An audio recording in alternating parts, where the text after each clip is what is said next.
Hello, and welcome back to Arcurus Plays Arma 3 Laws of War DLC. So I went into kind of like a rant mode towards the end of last episode. That might not be the last time I do that in this series. Some of the stuff is very close to home for me.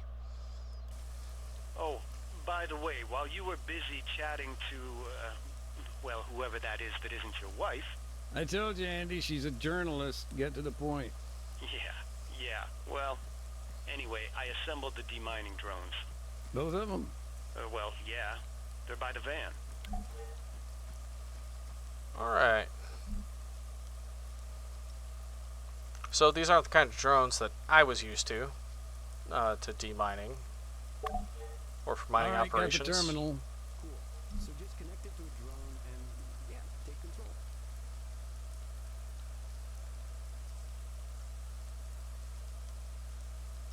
Oh, they're named Beauty and the Beast. Oh, okay. You got it? Looking good. So, you're gonna want to use the auto hover mode. Switch it on whenever you need to stay in one place. Auto hover, right. I'll arm the explosives once you've reached the minefield.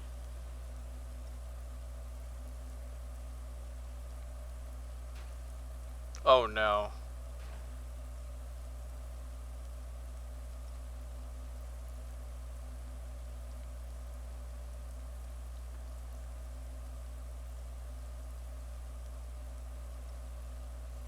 Okay. There we go.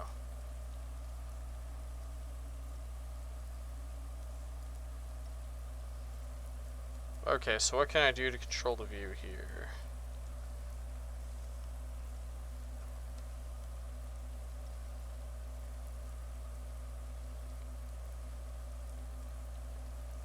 Alright, so I'm going to turn mouse control off. We're going to go ahead and do this.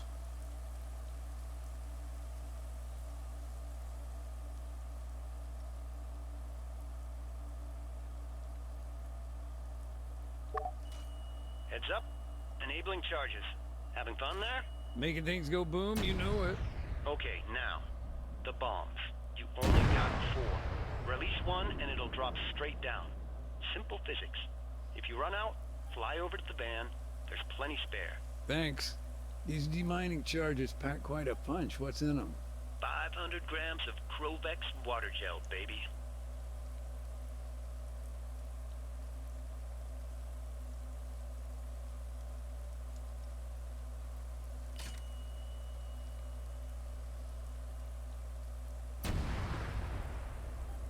Go. Because I could see the little aiming point there as I was moving, I went ahead and dropped on a couple of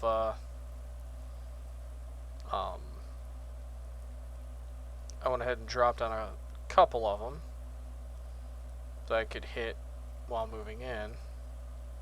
Wait for it to steady. I'm out. Don't sweat it. Steer back on over to the van. I'll rearm you. I'm going to tell you, controlling this with the mouse and keyboard like this is a lot easier than using a flight stick and throttle. Safety's on. Which is what I used before. Let's say in... because this is not the first time that I have... this is not the first time that I've... you know, recorded this, actually. Let's go Z, let's get a little bit lower.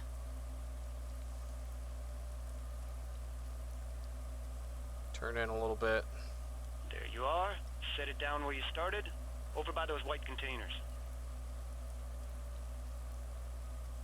Okay, it's rearming. But it's kind of interesting to see these drones here. And after this DLC came out in multiplayer servers, people were actually using these drones to like bomb infantry, which is happening in Ukraine at the moment, which is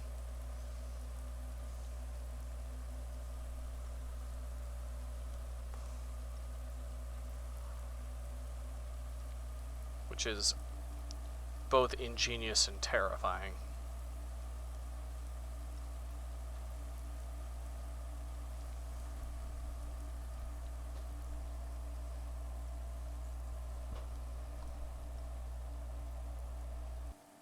Question, how can I see if I've gotten all the mines? Your drone's got a dedicated sensor. Get close enough, and it'll detect any nearby explosives.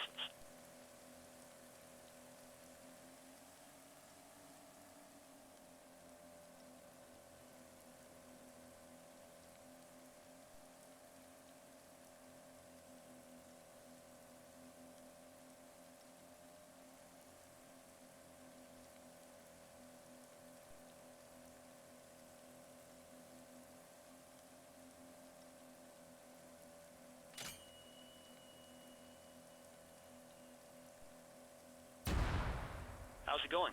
Getting there.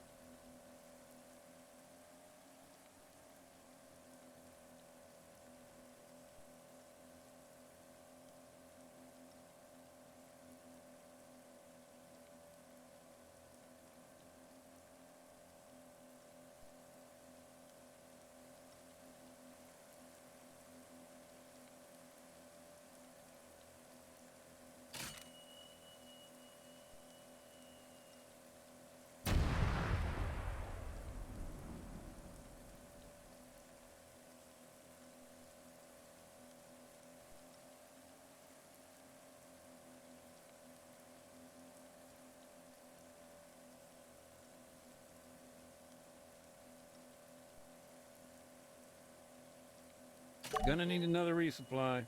No problem, Mac. Same deal.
All right, almost done.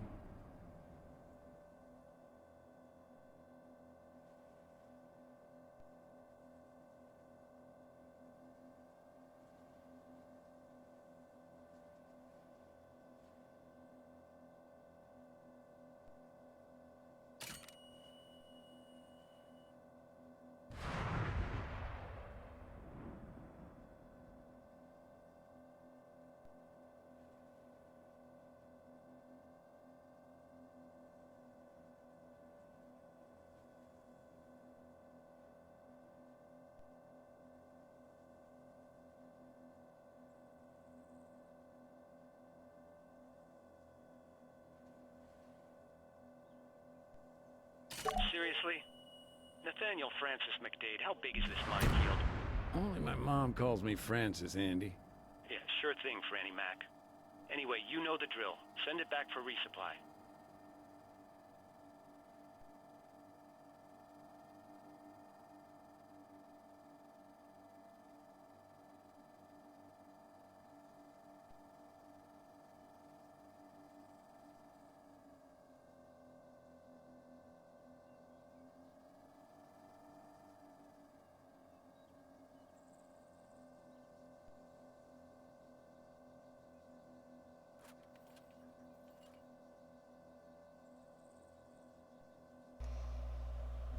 Alright, sorry to go silent there. I was using a lot more demining charge because my mouse has a tendency to double click. That should have been the last, that should have been the last run, but it wasn't. I mean, oh man, when I did this on my last run, it actually was quite difficult. Like, inexplicably so, because of the controls with the stick and throttle. I don't know why this one didn't get destroyed.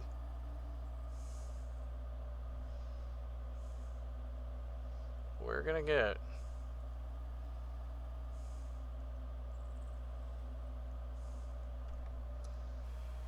I just wish I could see.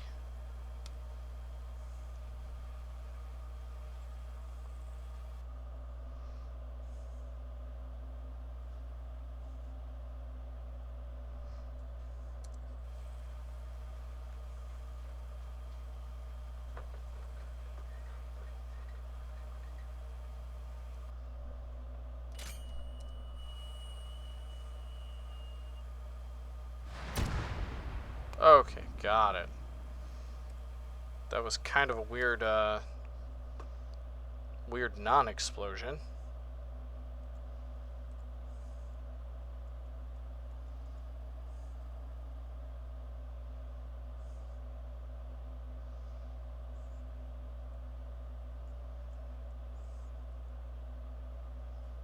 Come on. A little bit too far.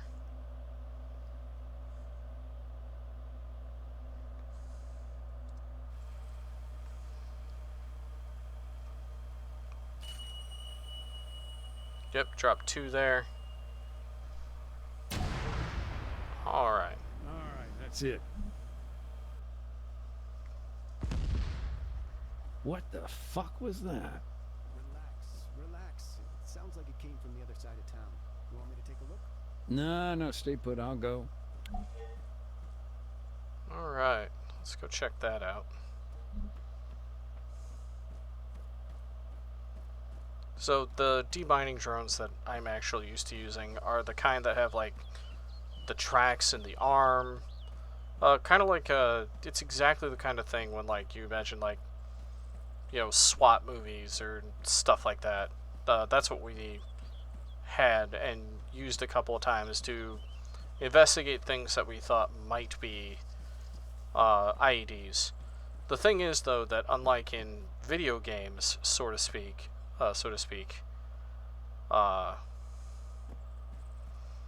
actually I know what that's gonna be, so we're gonna hit some of these other points.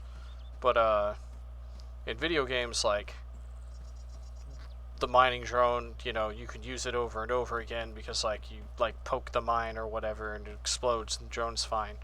In real life, you can't really ever tell what the explosive charge of a drone is, so, or not a drone, but a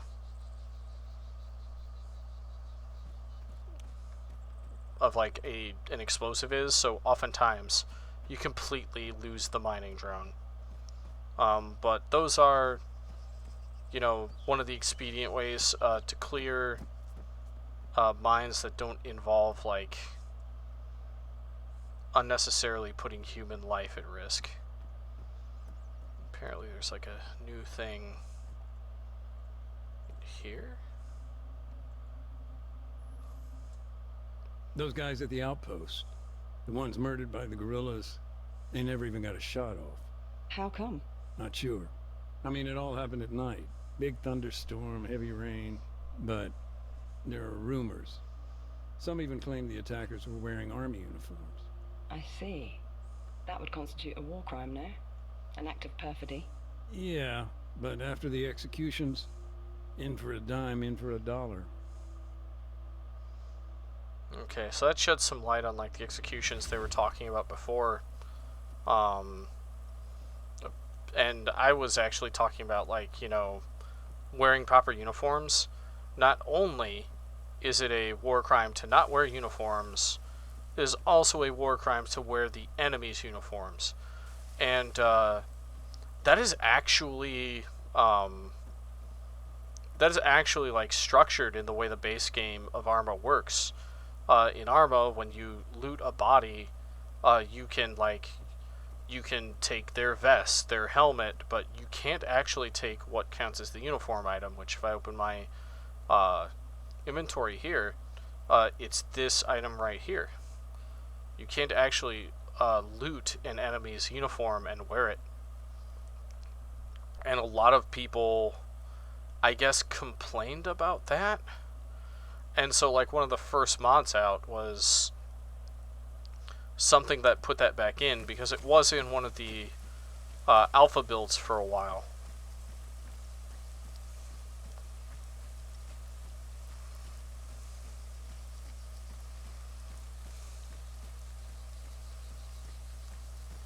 And there are some actually really, really good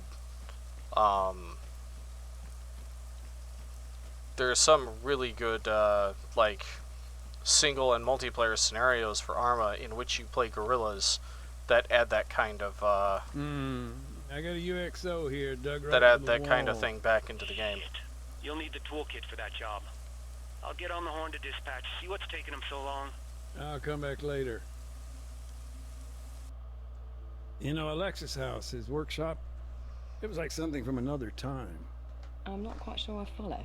Pounding of a hammer, back and forth of a wood saw, I don't know. Things felt simpler back then, is all. Far cry from what was to come.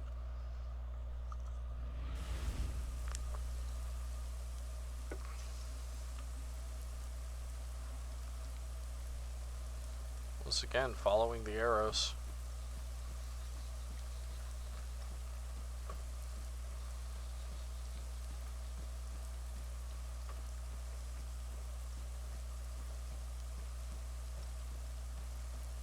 You know what?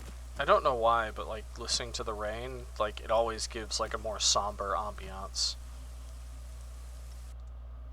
I remember there used to be a cafe here once. Local place. Actually, that's an understatement. I must have picked up more local curse words there than the entire rest of my time out here put together. It sounds like quite an institution. Did it shut down when the fighting started? Eventually. The guy who ran it, he didn't have much love for the government.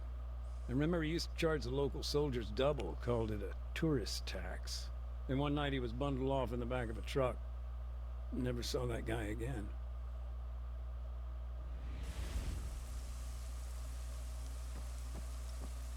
We're actually even getting more insight into like what the AAF was like and why the FIA was so keen to fight them, because you know, if my government was doing stuff like, you know, taking my neighbors and putting them into the back of trucks just because they didn't like what he thought about it, like that would make me, you know, quite anti-government as well. Strange to think kids once played here.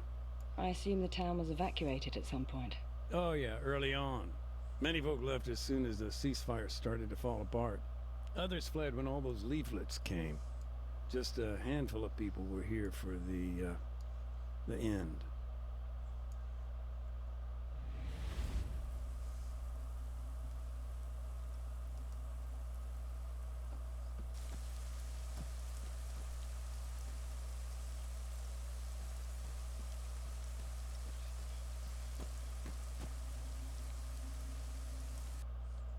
You know, when I joined IDAP, we were a pretty small outfit.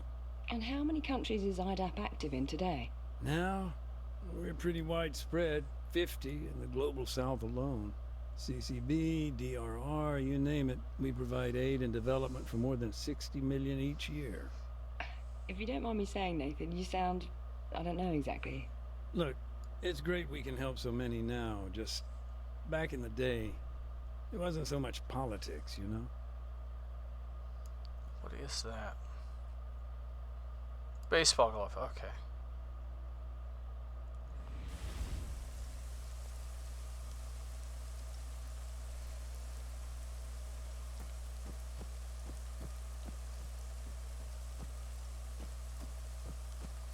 caught up on some trash there. A little bit of that Arma jank.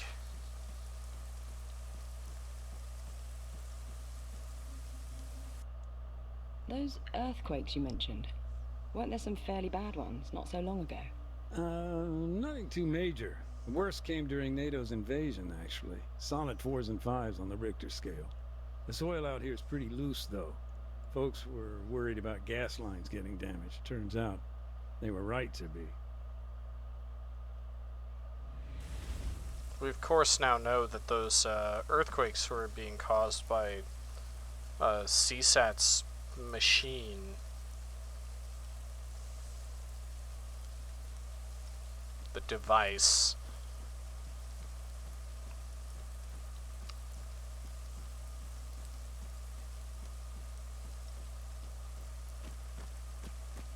Yeah, collapsed building, UXO, I bet.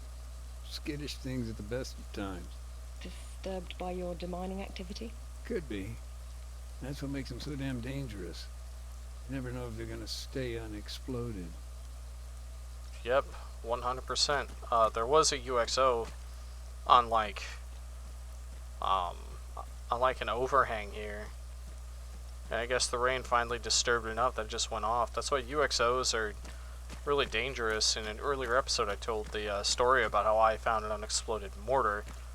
And that's why, like, I was basically fearing for my life at that point. The Army's offensive against the town. It seems like, well, a disaster, to be honest. Yeah, they never imagined the guerrillas would put up a fight, that's for sure. The mines on the road caught them off guard, immobilized their armor. They took heavy casualties from mortar and MG emplacements, too. Some even blamed the Army command. Said they gifted the enemy time to organize. The leaflets. Right. It was a tough call. Complying with the laws of war, it's got a price. It does. It does have a price, and that's the reason why you do see so many commanders, even on like this side I fought for, the U.S. That's why so many of them basically ignore most of it, or a lot of it, because it kind of seems like today, if if you're the winner, who's gonna hold you accountable? I mean, if you've got the biggest stick on the block, it's gonna take a lot of other people with smaller sticks to hold you accountable for things.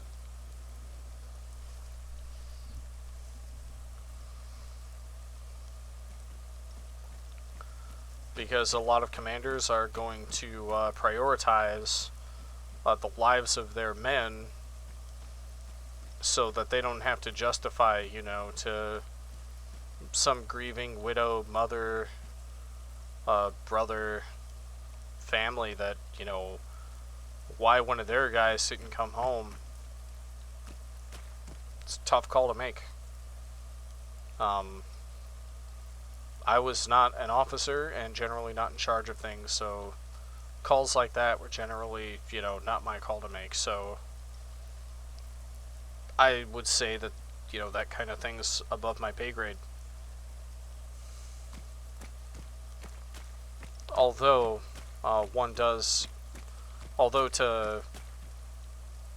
to shove off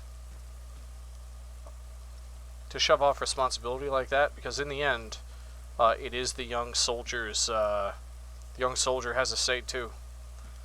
I mean, if you're the guy,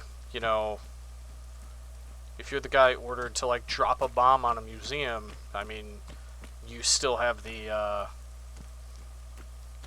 at least like a pilot still has the ability to say, no, I'm not going to do that, and then he could defend that decision with the fact that he was there and could make a better judgment call. And every soldier can do that with the laws of war. That is hammered into our training early on in basic training, that like if you believe that an order is illegal by the laws of war, illegal by your conscience, that sort of thing, because at the end of the day, we are beholden to our own conscience. We do have the right to say, no, we're not going to do that. Being able to defend that in a court-martial down the road is a different story. But, you know, if you believe that doing something is the wrong thing, and that not doing that thing you're ordered to do is the right thing, I mean, that doesn't mean you have to do it. It is something that is trained into us in a very early part of our, of our military careers. It's just that I feel like a lot of people lose sight of that fact as time goes on. Anyways, this was another kind of, chill discussion episode, so I'll go ahead and end it here, and we will see you in the next one. This is Arcturus, signing off.